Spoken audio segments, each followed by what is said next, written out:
السلام علیکم ورحمۃ اللہ وبرکاتہ۔ ان الحمد للہ نحمده ونستعینه ونستغفره ونؤمن به ونتوکل علیہ ونعوذ باللہ من شرور انفسنا ومن سیئات اعمالنا من يهده اللہ فلا مضل له ومن يضلله فلا هادی له ونشهد أن لا إله إلا الله وحده لا شريك له ونشهد أن سيدنا ومولانا محمدا عبده ورسوله أما بعد فإن خير الحديث كتاب الله وخير الهدي هدي محمد صلى الله عليه وسلم وشر الأمور محدثاتها وكل محدثة بدعة وكل بدعة ضلالة وكل ضلالة في النار فأعوذ بالله السميع العليم من الشيطان الرجيم من حمده ونفخه ونفثه بسم الله الرحمن الرحيم اتلوا ما أوحي إليك من الكتاب واقم الصلاة ان الصلاة تنهى عن الفحشاء والمنکر ولذکر اللہ اکبر واللہ یعلم ما تصنعون۔ عن ابی امامة رضی اللہ تعالی عنہ قال سمعت رسول اللہ صلی اللہ علیہ وسلم یقول اقرؤوا القرآن فإنه يأتي يوم القيامة شفيعا لأصحابه رواہ مسلم۔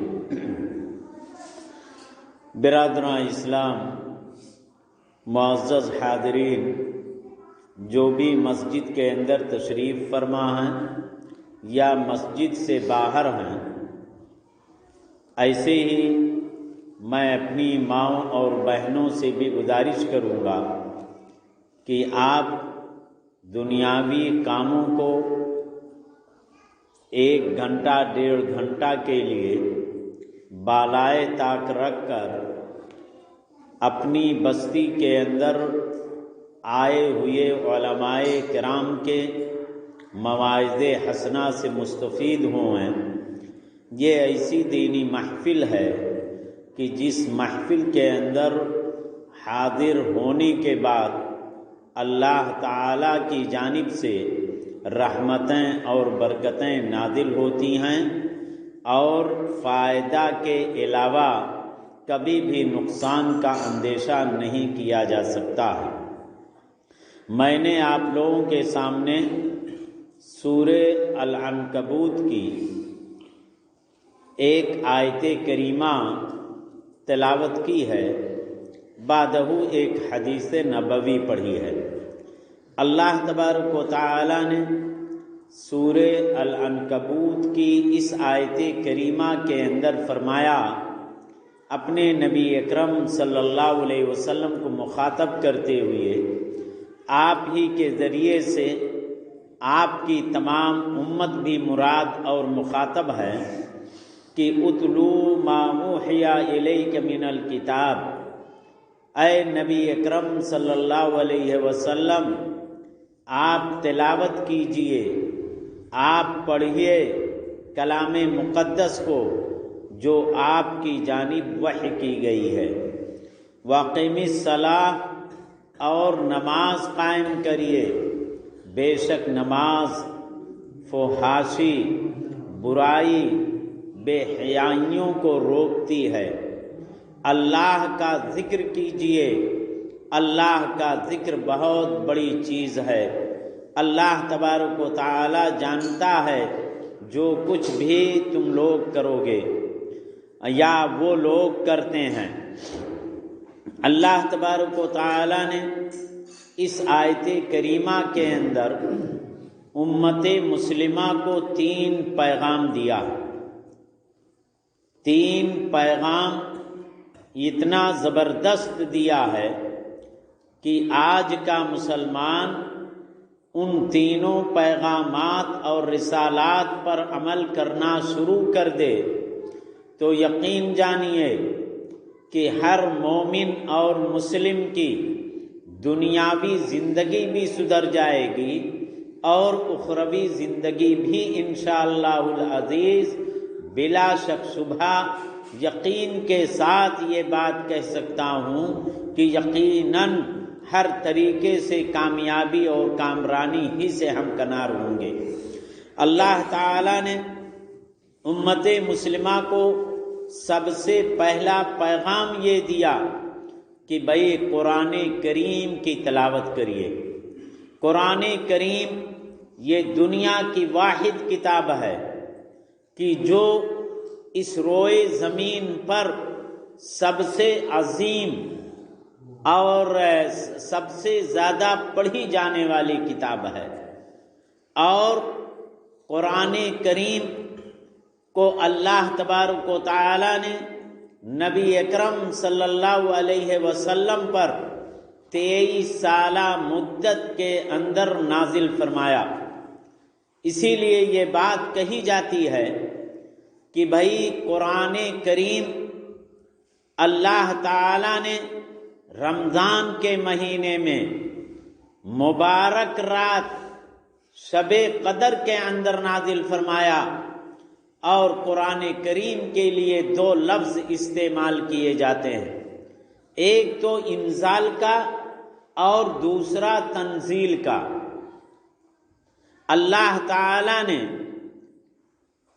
لوح محفوظ سے لے کر پورے قرآن کو بیت العزہ تک اتار دیا، اور پھر اللہ تعالی نے جیسی ضرورت محسوس کی وقفہ وقفہ کے ساتھ قرآن مجید کو اللہ تعالی نے یہ سمائے دنیا سے دنیا والوں پر اتارا، نبی اکرم صلی اللہ علیہ وسلم پر جبریل امین کے توسط سے اتارا۔ اسی لیے جو چیز وقفہ وقفہ کے ساتھ اتاری جاتی ہے اس کو عربی زبان کے اندر تنزیل سے تعبیر کیا جاتا ہے، اور جو بیک دفعہ اتاری جاتی ہے اس کو انزال سے تعبیر کیا جاتا ہے۔ اللہ تعالی نے دونوں طرح کے الفاظ قرآن مجید کے اندر استعمال کیا، جیسے انا انزلناہ فی لیلۃ القدر، کہ بے شک ہم نے قرآن کریم کو شب قدر کے اندر نازل فرمایا، یہ انزال کا لفظ استعمال کیا۔ دوسری جگہ پر اللہ تعالی نے کہا انا نحن نزلنا الذکر وانا لہ لحافظون، ہم نے ذکر یعنی قرآن کو اتارا، وہاں نزلنا تنزیل سے ہے، باب تنزیل تفعیل کے مصدر سے نزلنا جمع متکلم کا صیغہ ہے، یعنی ہم نے قرآن کو ضرورت کے مطابق تھوڑا تھوڑا اتارا۔ لہذا یہ قرآن کریم کی جب کہ اللہ کے نبی اکرم صلی اللہ علیہ وسلم غار حرا کے اندر بیٹھ کر کے عبادت کیا کرتے تھے، اور آپ پوری دنیا یا مکہ والوں سے الگ تھلگ ہو کر کے غار حرا کے اندر آپ بیٹھ کر کے اللہ کی عبادت میں مشغول رہا کرتے تھے۔ ایسی جگہ پر قرآن کریم کو نازل کیا ہے۔ اگر آپ لوگوں میں سے کسی کے جانے کا اتفاق پڑے تو آپ غار حرا اگر جائیں گے، میں نے تو سن 85 میں دیکھا ہے، لیکن غار حرا کے اندر جانے کے بعد پہاڑ کی اونچائی اور چوٹی پر پہنچنے کے بعد پھر کچھ فٹ نیچے اترنا پڑتا ہے، اور نیچے اترنے کے بعد اور پہاڑ ہی کا پتھر ہی کا ایک دروازہ نما بنا رہتا ہے، اس دروازے کو پار کر کے پھر جس جگہ پر اللہ کے رسول صلی اللہ علیہ وسلم بیٹھتے تھے وہ جگہ وہاں ہے۔ یہاں تک کہ اللہ تعالی نے اس طریقے سے دروازہ رکھا ہے پتھر کا کہ یقیناً موٹے آدمی نہیں جا سکتے ہیں، متوسط معتدل آدمی جا سکتا ہے۔ ہم بذات خود سن 85 کے اندر گئے، ہمارا ایک کلاس فیلو ملک مصر کا تھا، اسماعیل ابراہیم نام کا، طٰہٰ ابراہیم نام کا، وہ لحیم شہیم لمبے قد کا اور بہت زیادہ موٹا تازہ تھا۔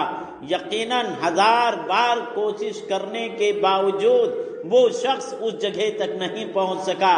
یقیناً بہت ہی ماتم اور افسوس کیا اور کہا کہ اللہ تعالیٰ نے ہم کو موٹا کر دیا جس کے ناطے سے ہم محروم رہے۔ تو وہ اس جگہ پر اللہ کے نبی اکرم صلی اللہ علیہ وسلم بیٹھ کر عبادت کیا کرتے تھے، اور حضرت جبریل یہ آئے اور آنے کے بعد آپ کو کہا کہ آپ پڑھیے۔ اللہ کے نبی اکرم صلی اللہ علیہ وسلم نے کہا کہ میں پڑھا ہوا نہیں ہوں۔ تیسری دفعہ میں فغتنی الثالثہ، یعنی تیسری دفعہ میں اتنا زور سے دبوچا کہ اللہ کے نبی اکرم صلی اللہ علیہ وسلم سے کہا پڑھیے، تو پھر اس کے بعد جبریل امین نے پڑھایا اقرا بسم ربک الذی خلق خلق الانسان من علق، یعنی سورہ علق کی ابتدائی 5 آیتیں وہی سورہ یہ غار حرا کے اندر نازل ہوئی۔ اور غار حرا کے اندر نازل ہونے کے بعد اللہ کے نبی اکرم صلی اللہ علیہ وسلم پر خوف، دہشت، ڈر اتنا غالب ہوا کہ وہ گھر آئے، اور گھر آنے کے بعد اپنی بیوی خدیجہ رضی اللہ تعالی عنہا سے کہا کہ مجھے کمبل اڑا دو، زملونی یا دثرونی، کہ مجھے کمبل اڑا دو اور مجھے اپنی جان کا خطرہ ہے۔ ایسے موقع پر حضرت خدیجہ جو آپ کی بیوی تھیں، اور حضرت خدیجہ کی موجودگی میں آپ صلی اللہ علیہ وسلم نے کسی سے شادی نہیں کی تھی، حضرت خدیجہ نے کتنے اچھے الفاظ کے ساتھ اپنے شوہر کو تسلی دی اور کہا کہ کلا واللہ لا یخزیک اللہ ابدا، اے نبی اکرم آپ ہرگز نہیں، آپ کو اللہ تعالی قطعاً رسوا نہیں کرے گا۔ حضرت خدیجہ آگے بیان کرتی ہیں کہ کیوں نہیں آپ کو رسوا کرے گا، کیونکہ آپ کے اندر اخلاق عالیہ، بلند اخلاق کے آپ مالک ہیں۔ انک لتصل الرحم وتصدق الحدیث وتحمل الکلہ وتکسب المعدومہ وتقری الضیف وتعین علی نوائب الحق۔ اے نبی اکرم آپ پریشان نہ ہوں، آپ کے اندر جو صفتیں پائی جا رہی ہیں، آپ جن اوصاف حمیدہ سے متصف ہیں، ان اوصاف حمیدہ سے متصف ہونے کی بنا پر اللہ تعالیٰ آپ کو رسوا نہیں کرے گا۔ آپ رشتہ داروں کے ساتھ صلہ رحمی کرتے ہیں، آپ کمزوروں، بے بسوں، مجبوروں کا بوجھ اٹھاتے ہیں، آپ ناداروں کا تعاون کرتے ہیں، اور مہمانوں کی ضیافت کرتے ہیں۔ آپ حق کے معاملات میں، حق کے امور کے اندر آپ ہر طریقے سے مدد کرتے ہیں، لہذا اللہ تعالی آپ کو رسوا نہیں کرے گا۔ ہمارے کہنے کا مقصد یہ ہے کہ اللہ کے نبی اکرم صلی اللہ علیہ وسلم پر جب قرآن مجید نازل ہوا تو قرآن مجید نازل ہونے کے بعد کتنے کتنے مسائل درپیش ہوئے، اور آپ صلی اللہ علیہ وسلم نے سب کو یہ حکم دیا کہ بھئی آپ قرآن کریم کی تلاوت کریے، لہذا ہمیں اور آپ کو تلاوت کرنی چاہیے۔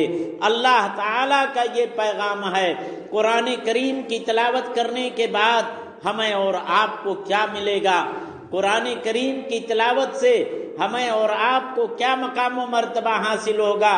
حضرت ابو امامہ رضی اللہ تعالیٰ عنہ اس حدیث کے راوی ہیں، وہ کہتے ہیں کہ میں نے رسول اکرم صلی اللہ علیہ وسلم کو فرماتے ہوئے سنا کہ اے لوگو کثرت سے قرآن پڑھو، یہ قرآن پڑھنے والے کے حق میں شفاعت کرے گا، سفارش کرے گا۔ آج بہت سارے مسلمان دوسروں کی سفارش، دوسروں کی شفاعت کو ڈھونڈتے ہیں۔ اگر ہمیں اور آپ کو شفاعت کی ضرورت پڑے تو شفاعت کس کی لینی چاہیے؟ شرعی اور امور کی شفاعت لینی چاہیے۔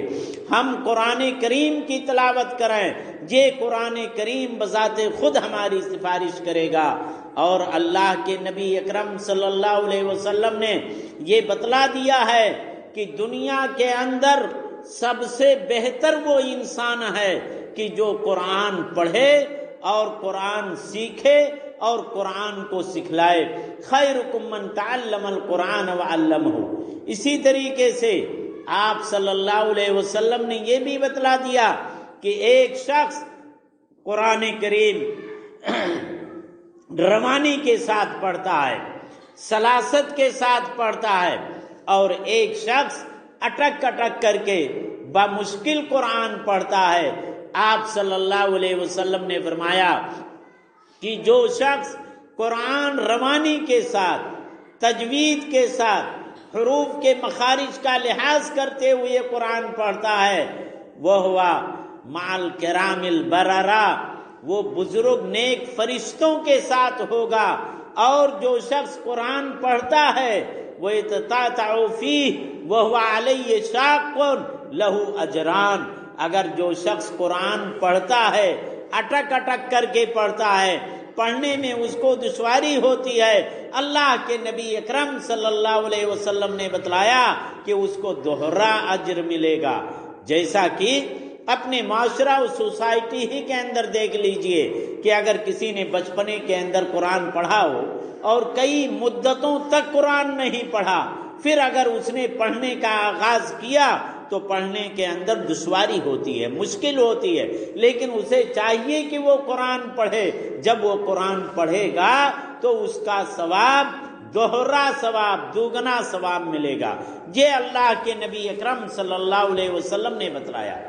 اور مقام و مرتبہ دیکھیے کہ ایک دفعہ نافع بن عبد الحارث بیان کرتے ہیں کہ میں مقام عصفان کے اندر حضرت عمر رضی اللہ تعالی عنہ سے ملاقات کی۔ حضرت عمر جب کہیں چلے جاتے تھے تو حضرت نافع کو مکہ کا ذمہ دار بنا دیا کرتے تھے۔ حضرت نافع نہیں موجود تھے، حضرت عمر سے ملاقات ہوئی حضرت نافع کی عصفان کے اندر، تو حضرت نافع نے پوچھا کہ اے امیر المومنین، آپ نے مکہ کے اندر کس کو ذمہ دار بنایا ہے؟ حضرت عمر نے کہا کہ میں نے مکہ کے اندر عبد الرحمن بن ابزہ کو ذمہ دار بنایا ہے۔ حضرت نافع نے کہا کہ اے امیر المومنین، آپ جانتے نہیں ہیں کہ وہ کون سا ہے؟ بھائی وہ کس قبیلے سے تعلق رکھتا ہے، کس خاندان سے تعلق رکھتا ہے؟ حضرت عمر نے کہا کہ میں جانتا ہوں کہ وہ ہمارے آزاد کردہ غلاموں میں سے ایک غلام ہے، بھائی نچلے خاندان کا ہے، بہت ہی نچلے خاندان سے وہ تعلق رکھتا ہے۔ لیکن حضرت عمر بن الخطاب نے نافع سے کہا کہ ارے سن لو، میں نے اس لیے عبد الرحمن بن ابزہ کو گورنر یہ ذمہ دار بنایا ہے کہ انہ قارئ لکتاب اللہ عز وجل وعالم بالفرائض، وہ مکہ کی گنتیوں میں یا مکہ کے اندر رہنے والے لوگوں میں سے سب سے زیادہ قرآن کریم کو پڑھنے والے، قرآن کریم کے معانی مفاہیم کو سب سے زیادہ سمجھنے والے، اور علم فرائض، فن وراثت اور فن میراث کو سب سے زیادہ جاننے والے تھے۔ اس لیے ہم نے ان کو گورنر بنایا اور خاندان کا لحاظ نہیں کیا ہے بلکہ قرآن کا لحاظ کر کے میں نے ان کو اونچا کیا۔ اور اس کے بعد کہا کہ اللہ کے نبی اکرم صلی اللہ علیہ وسلم کا ارشاد ہے کہ ان اللہ یرفع بہذا الکتاب اقواما ویضع بہ آخرین، کہ بے شک اللہ تعالی اسی قرآن کریم کے ذریعے بعض قوموں کو بلند کرتا ہے، اسی قرآن کریم کے چھوڑ دینے کی وجہ سے بعض قوموں کو ذلت و ادبار اور بالکل تحت الثری کے اندر ڈال دیتا ہے، بالکل نیچے اور ذلیل و رسوا کر دیتا ہے۔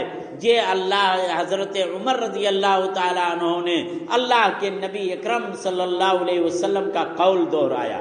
لہذا ہمیں اور آپ کو قرآن کریم کی تلاوت کرنی چاہیے، قرآن کریم کو حفظ کرنا چاہیے۔ آپ صلی اللہ علیہ وسلم نے ایک دوسری جگہ پر مثال دیتے ہوئے بتلایا اور کہا کہ لیس فی جوفی شیء من القرآن کالبیت الخرب، اگر ہمارے سینے میں، ہمارے دل و دماغ کے اندر قرآن کریم کی اگر آیت نہیں ہے، ہم قرآن کریم کی تلاوت نہیں کرتے ہیں، تو گویا کہ ہمارا سینہ، ہمارا دل و دماغ ایک ویران گھر کے مانندہ ہے، جیسے کہ ویران گھر کے اندر جن اور شیاطین کے علاوہ کوئی دوسرا جاتا نہیں ہے۔ اس طریقے سے آپ صلی اللہ علیہ وسلم نے مثالیں دی ہیں۔ لہذا میں آپ لوگوں سے بھی گزارش کروں گا، میں اپنی ماں اور بہنوں سے بھی گزارش کروں گا کہ صبح سویرے اٹھنے کے بعد، نماز فجر سے فراغت کے بعد گھروں کے اندر خواہ وہ 2-3 ہی آیتیں، چاہے 4-5 ہی آیتیں، قرآن کی تلاوت ہونی چاہیے۔ اور قرآن کی تلاوت کرنے کے بعد آپ کے گھروں کے اندر بھی برکت ہوگی، اور یہ ماحول بنانا چاہیے۔ اگر یہ ماحول بن جائے تو یقیناً ہم اور آپ خوش رہیں گے، ہماری اولاد بھی خوش رہے گی، ہم اور آپ بہت ہی سکون و اطمینان کے ساتھ زندگی گزاریں گے۔ یہ بات اپنی جگہ پر مسلم ہے کہ ہمارے اور آپ کے ذہن و دماغ کے اندر، دل و دماغ کے اندر یہ رچا بسا ہوگا کہ بھئی میرے پاس مال زیادہ ہوگا تب ہم چین و سکون کے ساتھ ہوں گے۔ آپ نے دیکھا ہوگا کہ بہت ساروں کے پاس، چاہے کفار ہوں یا مسلمانوں میں سے بہت سارے لوگوں کے پاس مال و دولت کا انبار لگا رہتا ہے، لیکن ذہنی طور پر، دلی طور پر چین و سکون نہیں نظر آتا ہے، نیند کی گولیاں کھانی پڑتی ہیں۔ لیکن جسے اللہ تبارک و تعالی چین و سکون نصیب کر دیتا ہے، اس کو نیند کی گولیاں نہیں کھانی پڑتی ہیں۔ ہم اور آپ قرآن کریم کی تلاوت کریں، انشاءاللہ العزیز ہم نیند کی گولیوں سے بھی دور رہ جائیں گے۔ اللہ کے نبی اکرم صلی اللہ علیہ وسلم نے قرآن پڑھنے والے یا قرآن کے حفظ کرنے والے کو بھی آپ نے ایک پیغام سنایا اور کہا کہ جس کی اولاد حافظ قرآن ہوگی، اللہ تبارک و تعالی ان کے والدین کو تاج پہنائے گا۔ بھئی والدین کو جب تاج پہنائے گا تو پھر جو حافظ قرآن ہوں گے ان کا مقام و مرتبہ کتنا اونچا ہوگا، ہم اور آپ خود ہی اندازہ لگائیں۔ ایک دوسری روایت کہ یقال لصاحب القرآن اقرا ورتقِ ورتل کما کنت ترتل فی الدنیا فإن منزلتک عند آخر آیۃ تقرؤها۔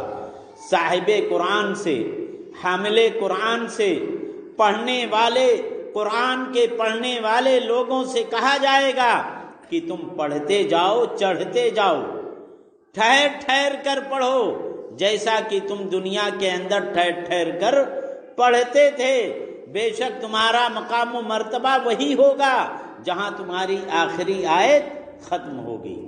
مثال کے طور پر سورہ ملک جو 30 آیتوں پر مشتمل ہے، یہ عذاب قبر سے محفوظ رکھنے والی سورت ہے۔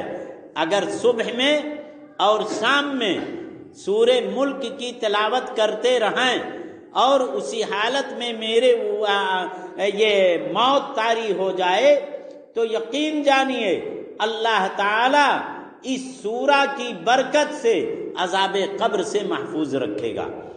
لہذا یہ سورہ 30 آیتوں پر مشتمل ہے۔ ابھی یہ سورہ مکمل آپ کو یاد ہو اور اگر مسجد سے پڑھنا شروع کر دیں تو یقین جانیے کہ آپ گاؤں سے باہر نکل جائیں گے، اور ہو بھی سکتا ہے تھوڑا ٹھہر ٹھہر کر کے پڑھیں گے تو متئی ڈیہ تک پہنچ جائیں گے۔ اب آپ ہی سمجھ لیں کہ 30 آیتوں کے پڑھنے کے بعد گویا کہ جنت کے اندر اتنا اونچا مقام و مرتبہ ہمیں ملے گا، اور جو حافظ قرآن ہوگا اس کا کیا پوچھیے۔ لہذا ہمیں اور آپ کو چاہیے، امت مسلمہ کو چاہیے کہ قرآن کی تلاوت کریں، قرآن کو یاد کریں۔ آج ہمارے اور آپ کے یہاں ایک کی شکایت بہت زیادہ رہتی ہے، ہر شخص شاکی نظر آتا ہے، ہر شخص شکوہ کرتا ہے اور شکایتیں کرتا ہے کہ مولوی صاحب ہمارے گھر میں آج سے بھی شکایت ہے، جن و شیاطین کا ڈیرا ہے۔ کبھی ہم نے اور آپ نے اللہ کے نبی اکرم صلی اللہ علیہ وسلم کے فرمان کے مطابق عمل کیا؟ کبھی نہیں عمل کیا۔ آپ صلی اللہ علیہ وسلم نے فرمایا لا تجعلوا بیوتکم مقابر فإن البیت الذی تقرأ فیہ سورۃ البقرہ لا يدخلہ شیطان ابدا۔ اللہ کے نبی اکرم صلی اللہ علیہ وسلم نے فرمایا کہ اے لوگوں، میں اپنے گھروں کو قبرستان مت بناؤ، یعنی اپنے گھروں کے اندر مردوں کو مت دفن کرو۔ دوسرا معنی و مفہوم، یعنی جس طرح سے قبرستان کے اندر نماز نہیں پڑھی جاتی ہے، قرآن کی تلاوت نہیں کی جاتی ہے، اس طریقے سے اپنے گھروں کے اندر نماز نہ پڑھ کر کے، قرآن کی تلاوت نہ کر کے اپنے گھروں کو قبرستان مت بناؤ۔ اور بے شک جس گھر کے اندر سورہ بقرہ کی تلاوت ہوتی ہے اس گھر کے اندر شیطان نہیں داخل ہو سکتا ہے۔ اگر ہم اور آپ دنیا کے تمام مسلمان اگر سورہ بقرہ کی تلاوت پر لگ جائیں، آج پاؤ پارا پڑھ رہے ہیں، کل آگے پڑھائیں، پرسوں اور آگے پڑھائیں، اگر 4-5 دن کے اندر آپ ختم کریں، یقین جانیے اسی حدیث نبوی کی روشنی میں یقین کے ساتھ کہتا ہوں، نہ کوئی جن آئے گا نہ کوئی شیطان پھٹکے گا۔ لیکن ضرورت ہے اس بات کی کہ ہم اور آپ عمل کریں، نسخے نبوی پر عمل کریں۔ لیکن ہمارا اور آپ کا رجحان یہ بن جاتا ہے کہ تھوڑی سی پریشانی ہوئی، ارے بھائی مولوی صاحب کو بلا دیجئے، یہ مولوی صاحب کو بلا دیجئے، یہ ہمارا اور آپ کا وتیرہ اور طریقہ بن چکا ہے۔ لہذا آپ اس حدیث نبوی پر عمل کیجئے اور بذات خود اس پر عمل کر کے آپ دیکھیے۔ اللہ کے نبی اکرم صلی اللہ علیہ وسلم نے فرمایا کہ انسان جب شام کے وقت گھروں کے اندر داخل ہوتا ہے اور گھروں کے اندر داخل ہونے کے بعد اللہ کا نام نہیں لیتا ہے، شیطان اپنی جماعت کے لوگوں سے کہتا ہے کہ آ جاؤ، ہم نے رات گزارنے کا ٹھکانہ پا لیا ہے۔ پھر وہ کھانے پر جب بیٹھتا ہے اور کھانے پر بسم اللہ نہیں کہتا ہے تو وہ شیطان اپنی جماعت کے لوگوں سے کہتا ہے کہ ادرکنا المبیت والعشاء، اے لوگوں آ جاؤ شیطان کی جماعتوں، ہم نے رات گزارنے کا بھی ٹھکانہ پا لیا اور شام کا کھانا بھی پا لیا، لہذا ہم اسی گھروں کے اندر رہیں گے۔ لہذا ہمیں اور آپ کو چاہیے کہ شیطان کو بھگانا ہو تو اللہ کا نام لیجئے، اللہ کا ذکر و اذکار کیجئے، یہ اللہ کے نبی اکرم صلی اللہ علیہ وسلم نے بتلایا ہے۔ لہذا قرآن کریم کی تلاوت کرنے کے بعد یہ انجام، یہ مقام و مرتبہ ہمیں اور آپ کو حاصل ہوگا، اور اللہ کی رحمتیں، اللہ کی برکتیں اور سعادتیں ہر طریقے سے حاصل ہوں گی۔ تو بہرحال قرآن کریم کی تلاوت کے تعلق سے اتنی ہی بات پر میں اکتفا کرتا ہوں کہ ہم اور آپ بذات خود قرآن کریم کی تلاوت کریں، چاہے 1 ورق 2 ورق ہی کریں، اپنے بال بچوں کو بھی اس بات کا عادی بنائیں، اپنے بہوں اپنی بیٹیوں کو بھی اس بات کا عادی بنائیں۔ اگر نماز فجر کے بعد چائے پینے کی عادت ہے تو ایسے ہی قرآن پڑھنے کی بھی عادت ڈالیے، تاکہ ہم تھوڑا تھوڑا پڑھیں گے، اور یقین جانیے اگر قرآن کریم آپ پڑھیں گے اور معانی و مفاہیم تفسیر کے ساتھ پڑھیں گے تو یقیناً آپ کو روزانہ ایک نئی نئی لذت، ایک نئی نئی چاشنی ملے گی، اور یہ قرآن کریم کا کمال ہے، قرآن کریم کا یہ اعجاز ہے۔ آپ دنیا کی کوئی بھی کتاب پڑھ ڈالیے، وہ لذت، وہ چاشنی بار بار پڑھنے کے بعد نہیں پائیں گے، لیکن قرآن کریم کے پڑھنے کے بعد آپ یقیناً اس کے اندر لذت، چاشنی اور یہ محسوس کریں گے۔ یہ قرآن کریم کا اعجاز ہے۔ اس لیے میرا یہ قرآن کریم کا جو پہلا پیغام کہ قرآن کریم کی تلاوت کیجیے، دوسرا پیغام ہے کہ نماز قائم کریے۔ بے شک نماز بے حیائیوں اور برائیوں سے روکتی ہے۔ بھئی قرآن کریم کے اندر کہیں بھی، پورے قرآن کریم کے اندر اللہ تعالی نے نماز کے قائم کرنے کے تعلق سے فرمایا ہے، کہیں یہ نہیں کہا ہے کہ آپ نماز پڑھیے، قرآن نماز قائم کریے۔ نماز قائم کرنے کا مطلب یہ ہوتا ہے کہ اول وقت میں 5 وقتہ نمازوں کی ادائیگی ہو، 5 وقتہ نمازوں کی ادائیگی ہو، تو یہ ہے نماز قائم کرنا۔ اور نماز پڑھنا کیا ہوتا ہے؟ بھئی آج ہم نے مغرب کی نماز پڑھ لی، عشاء میں سو گئے، فجر سو گئے اور ظہر پڑھ لی، اس کو کہتے ہیں پڑھنا۔ لہذا نماز قائم کرنے والوں کے لیے تو جنت ہے اور نماز پڑھنے والوں کے لیے جہنم ہے۔ سورہ ماعون کی تلاوت کیجیے۔ فویل للمصلین الذین هم عن صلاتهم ساہون، ایسے نمازیوں کے لیے کہ جو نماز کے اندر غفلت برتتے ہیں اور 5 وقتہ نماز کی ادائیگی نہیں کرتے ہیں، ان لوگوں کے لیے ویل ہے، جہنم کی ایک وادی کا نام ہے۔ لہذا نماز قائم کریے، یہ نماز قائم کرنے کا پیغام اللہ تبارک و تعالی نے دیا ہے۔ اللہ کے نبی اکرم صلی اللہ علیہ وسلم نے ہر طریقے سے آپ نے حکم دیا، اور یہاں تک کہ یہ بھی بتلا دیا کہ ایک کافر اور ایک مسلمان کے درمیان اگر فرق کرنے والی کوئی چیز ہے تو وہ نماز ہے۔ نماز کے ذریعے سے ہم مسلمان ہونے کی حالت میں پہچانے جائیں گے، اور نماز نہ پڑھنے کی صورت میں ہم کافر کہلائے جائیں گے۔ آپ پوری احادیث نبویہ کا مطالعہ کر ڈالیں، آج تو مسلمانوں کا بہت اکثریت یا دوسرا بہت بڑا طبقہ تھوڑی تھوڑی سی باتوں پر کفر کا فتویٰ لگا دیتا ہے، لیکن شرعی اعتبار سے دیکھا جائے، آپ اگر زناکار بھی ہیں، آپ قاتل بھی ہیں، آپ چور بھی ہیں، آپ شرابی بھی ہیں، تو آپ کو کافر نہیں کہا جائے گا۔ لیکن اگر آپ بے نمازی ہیں تو آپ کو کافر کہا جائے گا۔ یہ اللہ کے نبی اکرم صلی اللہ علیہ وسلم نے کہا کہ من ترک الصلاۃ متعمدا فقد کفر، جس شخص نے نماز کو قصداً جان بوجھ کر کے چھوڑ دیا گویا اس نے کفریہ کام کیا۔ لہذا یہ چیزیں ہونی چاہیے۔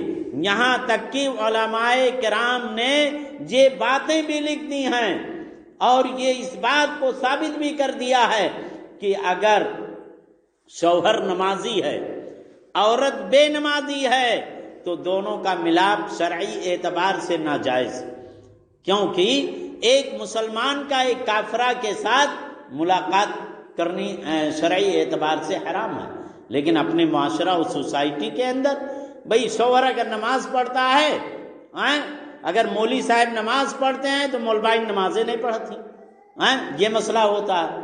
اگر مولوائن نماز پڑھتی ہیں تو مولوی صاحب نماز نہیں پڑھتے ہیں، یہ مسئلہ ہے۔ لہذا ہمیں اور آپ کو یہ دیکھنے کی ضرورت ہے کہ شرعی اعتبار سے اگر دیکھا جائے تو یقیناً دونوں کا رشتہ برقرار نہیں رہ سکتا ہے، نماز پڑھنے کی صورت ہی میں برقرار رہ سکتا ہے۔ اور صحابہ کرام نماز کے علاوہ کوئی دوسرا افعال کر ڈالیں آپ کو کفر کا فتویٰ نہیں لگ سکتا ہے۔ اگر نماز نہیں پڑھیں گے تو کفر کا فتویٰ لگ جائے گا۔ اور نماز پڑھنے سے بھائی برائیاں کس طرح سے ختم ہوتی ہیں، گناہ کس طریقے سے ختم ہوتے ہیں، حضرت ابو ہریرہ رضی اللہ تعالیٰ عنہ کی روایت موجود ہے۔ آپ صلی اللہ علیہ وسلم نے فرمایا ارأیتم لو ان نارا بباب احدکم یغتسل فیہ کل یوم 5 مرات هل يبقى من درنه شيء؟ قالوا لا يبقى من درنه شيء قال فذلك مثل الصلوات الخمس يمحو الله بهن الخطايا۔ کہا کہ اے صحابہ کرام، اگر تمہارے دروازے پر کوئی نہر اور دریا جاری ہو اور اس دریا کے اندر 5 دفعہ غسل کرو، نہاؤ، اسنان کرو، تو کیا تمہارے جسم پر کوئی میل کچیل باقی رہ جائے گا؟ صحابہ کرام نے کہا کہ کوئی میل کچیل نہیں باقی رہ جائے گا۔ اللہ کے نبی اکرم صلی اللہ علیہ وسلم نے کہا کہ یہی 5 وقتہ نمازوں کی مثال ہے، اور اللہ تعالیٰ اسی کے ذریعے سے گناہوں کو مٹا دے گا۔ آپ ایک نماز پڑھیں گے، ایک نماز پڑھنے کے بعد مثال کے طور پر مغرب کی نماز پڑھی، مغرب کے بعد آپ سے کوئی گناہ ہو گیا، آپ نے عشاء کی نماز پڑھی، وہ گناہ ختم۔ آپ نے عشاء کی نماز پڑھی، کوئی گناہ ہو گیا، فجر کی نماز پڑھی، وہ گناہ ختم۔ تو یہ آپ صلی اللہ علیہ وسلم نے گناہوں کا یہ کفارہ بتلایا۔ لہذا ہمیں اور آپ کو چاہیے کہ نمازوں کی پابندی کریں، اور قیامت کے دن سب سے پہلے نماز کے بارے میں حساب ہوگا۔ اول ما یحاسب بہ العبد یوم القیامہ الصلاۃ، سب سے پہلی چیز قیامت کے دن بندے سے جو سوال ہوگا یہ نماز کے بارے میں ہوگا۔ فَإِن صَلُحَتْ صَلُحَ سَائِرُ عَمَلِهِ وَإِن فَسَدَتْ فَسَدَ سَائِرُ عَمَلِهِ، اگر نماز کا معاملہ صحیح تو سارے اعمال صحیح، اگر نماز کا معاملہ خراب تو سارے اعمال بیکار خراب ہو جائیں گے۔ اس لیے ہم اور آپ نماز کی پابندی کریں۔ نماز کو سے پابندی کرنے کے بعد اللہ سے قربت، اللہ سے نزدیکی کا ایک واسطہ بن جائے گا، ایک وسیلہ اور ایک ذریعہ بن جائے گا، کیونکہ انسان نماز کے پڑھنے کی صورت میں اللہ سے بہت زیادہ قریب ہو جاتا ہے، یہاں تک کہ اللہ کے رسول صلی اللہ علیہ وسلم نے فرمایا کہ جب بندہ سجدہ کرتا ہے تو سجدہ کرنے کی حالت میں اللہ تعالی سے بندہ سب سے زیادہ قریب ہوتا ہے۔ اقرب ما یکون العبد من ربہ وہو ساجد، کہ بندہ اپنے رب کے سب سے زیادہ قریب ہو جاتا ہے جب وہ سجدے کی حالت میں ہوتا ہے۔ اور سجدہ کب کرے گا؟ جب وہ نماز قائم کرے گا، نماز کے قریب آئے گا، مؤذن کا جواب، حی علی الصلاۃ کا جواب، نماز کے وقت داخل ہو کر کے نماز کی ادائیگی کرے گا، تب وہ اللہ تعالی سے سب سے زیادہ قریب ہوگا۔ آپ صلی اللہ علیہ وسلم نے یہ بھی فرما دیا کہ من حافظ علیہا کانت لہ نورا و برہانا و نجاتا یوم القیامہ ومن لم يحافظ علیہا لم یکن لہ نور ولا برہان ولا نجات یوم القیامہ وکان ما قارون و فرعون و حامان و ابی بن خلف۔ آپ صلی اللہ علیہ وسلم نے فرمایا کہ جس شخص نے دنیا کے اندر نماز کی پابندی کی، نماز پر مواظبت کی، مداومت برتی، اللہ تعالیٰ قیامت کے دن اس کے لیے روشنی عطا کرے گا۔ یہ نماز اس کے لیے دلیل ثابت ہوگی، یہ نماز اس کے لیے اس کی نجات کا ذریعہ بنے گی۔ اور جس شخص نے دنیا کے اندر نماز کی پابندی نہیں کی، نماز کا خیال نہیں کیا، مؤذن حی علی الصلاۃ حی علی الفلاح کہتا رہا اور ہم نماز کے قریب نہیں آئے، اللہ کے نبی اکرم صلی اللہ علیہ وسلم نے فرمایا نہ اس کے لیے روشنی ہوگی، نہ اس کے لیے حجت و برہان ہوگی، نہ اس کے لیے یہ نماز نجات کا ذریعہ بنے گی، بلکہ وہ قارون کے ساتھ، وہ فرعون کے ساتھ، حامان کے ساتھ اور ابی ابن خلف کے ساتھ اٹھایا جائے گا۔ آپ صلی اللہ علیہ وسلم نے فرمایا دنیا کے اندر اگر ہم اور آپ دیکھیں اور اس بات کا جائزہ لیں تو دنیا کے اندر 4 چیزوں کی وجہ سے نماز نہیں پڑھی جاتی ہے۔ 4 چیزوں کی وجہ سے عموماً نماز نہیں پڑھی جاتی ہے۔ ایک تو دولت، اور ایک تو سلطنت، تیسری چیز وزارت، اور چوتھی چیز تجارت۔ دولت، سلطنت، وزارت، تجارت، یہ 4 چیزوں کی وجہ سے نماز پڑھنے میں کوتاہیاں ہو جاتی ہیں۔ آپ صلی اللہ علیہ وسلم نے کیا فرمایا کہ اگر کسی شخص کو دولت مل گئی، پہلے غریب تھا بعد میں مالدار ہو گیا، اور مالدار ہو جانے کے بعد نماز نہیں پڑھی، وہ کس کے ساتھ اٹھایا جائے گا؟ قارون کے ساتھ اٹھایا جائے گا، کیونکہ قارون کے پاس بہت خزانہ تھا، اتنا خزانہ تھا کہ 40 خچروں پر صرف چابیاں لا دی جاتی تھیں۔ آپ سمجھیے کہ کتنا بڑا خزانہ تھا اس کے پاس۔ تو اگر دولت کی وجہ سے نماز نہیں پڑھی تو وہ قارون کے ساتھ اٹھایا جائے گا۔ اگر بادشاہت پا گیا، بھئی بادشاہت کا مطلب گاؤں کا پردھان ہو گیا، یا اور کوئی ذمہ داری پا گیا، اس کی وجہ سے نماز نہیں پڑھا تو وہ فرعون کے ساتھ اٹھایا جائے گا۔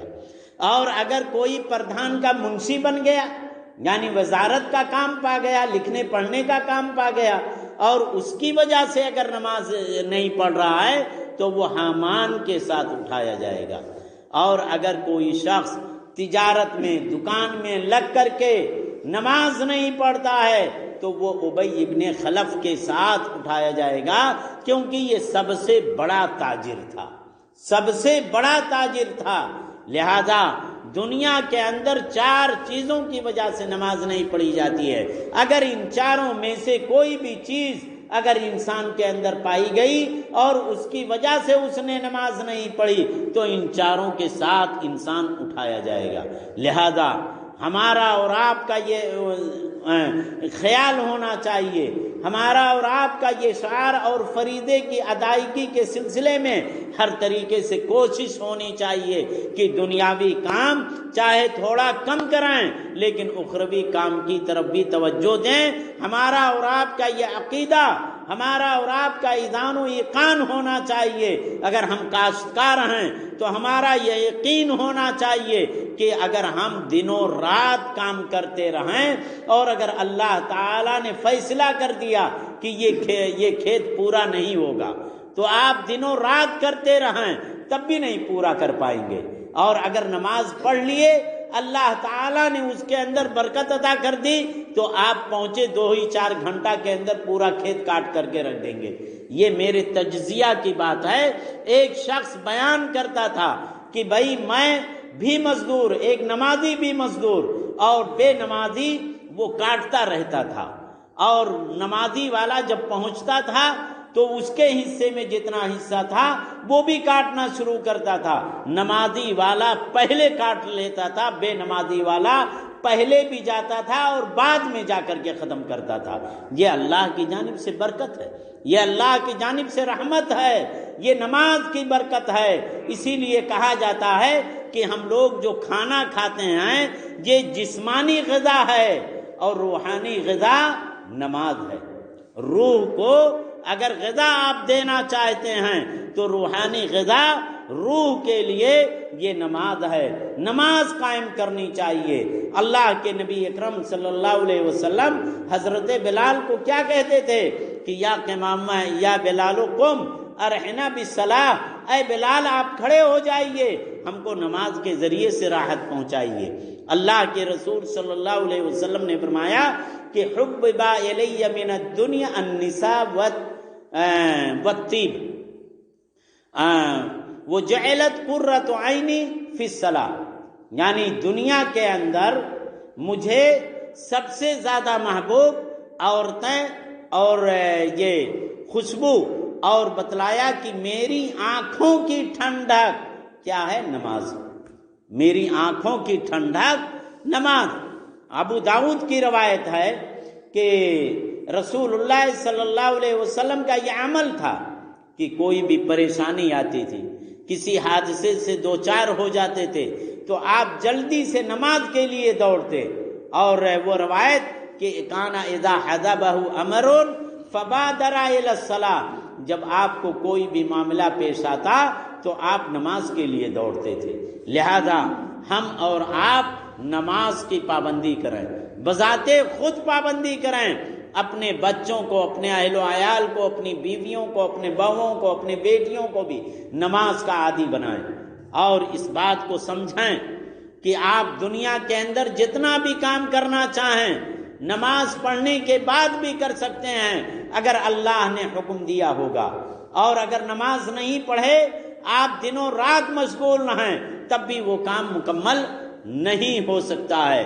اور جنت اور جہنم کے اندر آپ لوگوں نے پڑھا بھی ہوگا کہ بھائی جب جنتی جنت کے اندر چلے جائیں گے اور جہنمی جہنم کے اندر، تو بھائی یہ پوچھیں گے جنتی حضرات جہنمیوں سے کہ بھائی کس چیز نے تم لوگوں کو جہنم میں ڈال دیا؟ ما سلککم فی سقر، کس چیز نے تم لوگوں کو جہنم میں ڈال دیا؟ وہ کیا جواب دیں گے؟ قالوا لم نک من المصلین ولم نک نطعم المسکین وکنا نخوض مع الخائضین وکنا نکذب بیوم الدین۔ اللہ تعالی شاید کی سورہ مدثر کے اندر فرمایا ہے کہا کہ بھائی یہ جہنمی جواب دیں گے کہ ہم نمازیوں میں سے نہیں تھے۔ پہلا سوال کا جواب کیا دیں گے؟ جہنم میں جانے کی پہلی وجہ، پہلا سبب یہ بتلائیں گے کہ ہم نمازیوں میں سے نہیں تھے۔ اذان ہوتی تھی اور ہم اپنے کاموں میں مشغول رہتے تھے، اذان ہوتی تھی اب ہم اپنے کھیتوں کی طرف بھاگتے دوڑتے ہوئے چلے جاتے تھے کہ بھائی ابھی ہمارا دھان نہیں کٹا ہے، ہمارا گنا نہیں کٹا ہے، ہم اتنے کاموں میں مشغول ہیں تو کہیں گے کہ ہم نمازیوں میں سے نہیں تھے۔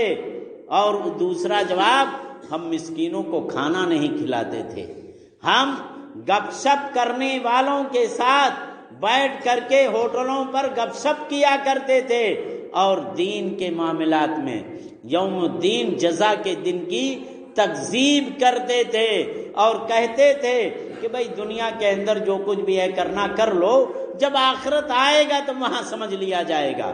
جیسا کہ بعض حضرات کی زبانی یہ بات سنی بھی جاتی ہے کہ کہتے ہیں کہ ارے مول صاحب ٹھیک ہے یہاں پہلے کرنے دیجئے تب پھر وہاں دیکھ لیا جائے گا۔ حالانکہ یہ ہماری اور آپ کی حرمان نصیبی، ہماری اور آپ کی بھول ہے۔ بھائی پہلی دنیا کے اندر یا ہم لوگوں کا بچپنا، آپ بزرگوں کے بچپنا کے اندر یہ بات سمجھنا مشکل تھا، لیکن اس ٹیکنالوجی دور کے اندر یہ سمجھنا آسان ہے، یہ سمجھنا آسان ہے۔ بھائی ابھی امریکہ کے اندر ووٹنگ ہوئی، آپ وہاں کے سارے مناظر آپ دینا ڈی کے اندر بیٹھ کر کے دیکھ رہے ہیں۔ ان کا ریکارڈ اگر آپ رکھنا چاہیں تو کئی سالوں تک رکھ سکتے ہیں۔ تو اس ٹیکنالوجی دور کے اندر ہمارے اور آپ کے حرکات و سکنات، ہمارے اعمال و افعال کا ریکارڈ رکھنا یہ آسان ہے۔ ابھی آپ نے جمعہ کے دن سورہ کہف پڑھا ہوگا، اور سورہ کہف کے اندر جب مجرمین پیش کیے جائیں گے تو کیا کہیں گے؟ یا ویلتنا ما لہذا الکتاب لا یغادر صغیرۃ ولا کبیرۃ الا احصاها ووجدوا ما عملوا حاضرا ولا یظلم ربک احدا۔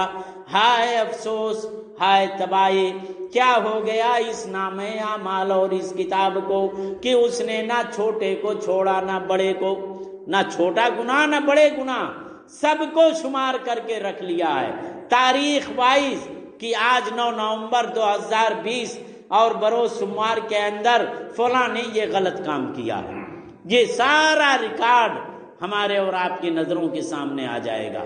جیسے کہ ریکارڈ اگر ہم اور آپ بیمار پڑ جائیں تو بیمار پڑ جانے کے بعد جتنے بھی گناہ کیے رہتے ہیں وہ سارے کے سارے گناہ ہمارے اور آپ کی نظروں کے سامنے آ جاتے ہیں۔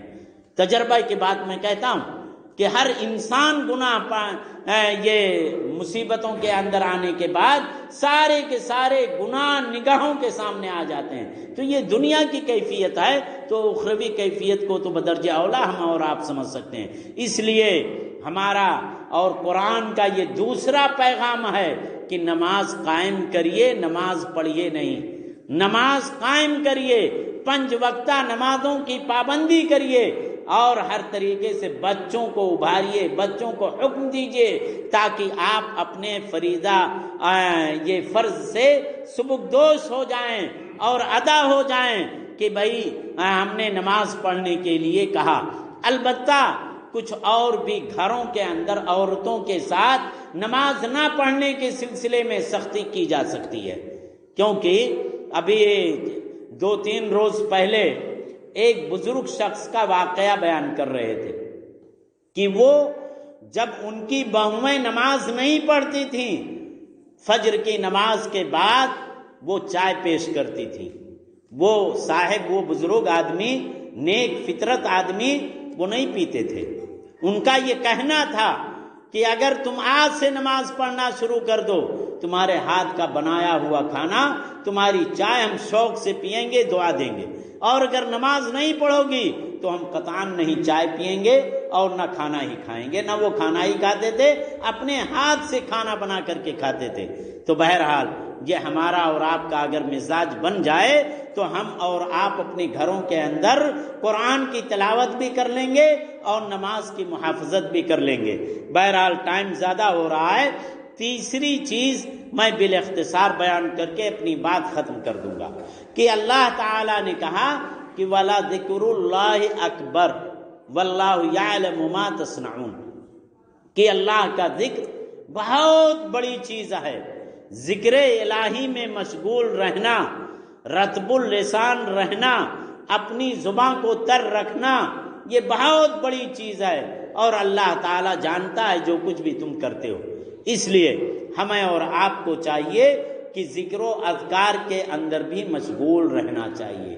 اللہ کے نبی اکرم صلی اللہ علیہ وسلم نے فرمایا، بخاری کی روایت ہے کہ مثل الذی لا یذکر ربہ ویذکر ربہ مثل الحی والمیت، یعنی اس شخص کی مثال جو اپنے رب کو یاد نہیں کرتا ہے، اور اس شخص کی مثال جو اپنے رب کو یاد کرتا ہے۔ کس طرح سے ہے؟ زندہ اور مردہ کی طرح سے۔ جو شخص ذکر الہی میں مشغول رہتا ہے وہ گویا کہ زندہ ہے، جو شخص ذکر الہی نہیں کرتا ہے، اللہ کا نام نہیں لیتا ہے، وہ کیا ہے؟ مردہ ہے۔ جیسے کہ یہ علم کے تعلق سے یہ بات کہی گئی ہے کہ اخو العلم حی خالد بعد مماتہ واوصالہ تحت التراب رمیم، کہ اگر صاحب علم مر بھی جائے اور قبر کے اندر دفن بھی ہو جائے، اس کی ہڈیاں سڑ گل جائیں گی، تب بھی وہ دنیا کے اندر زندہ رہے گا۔ کیسے زندہ رہے گا؟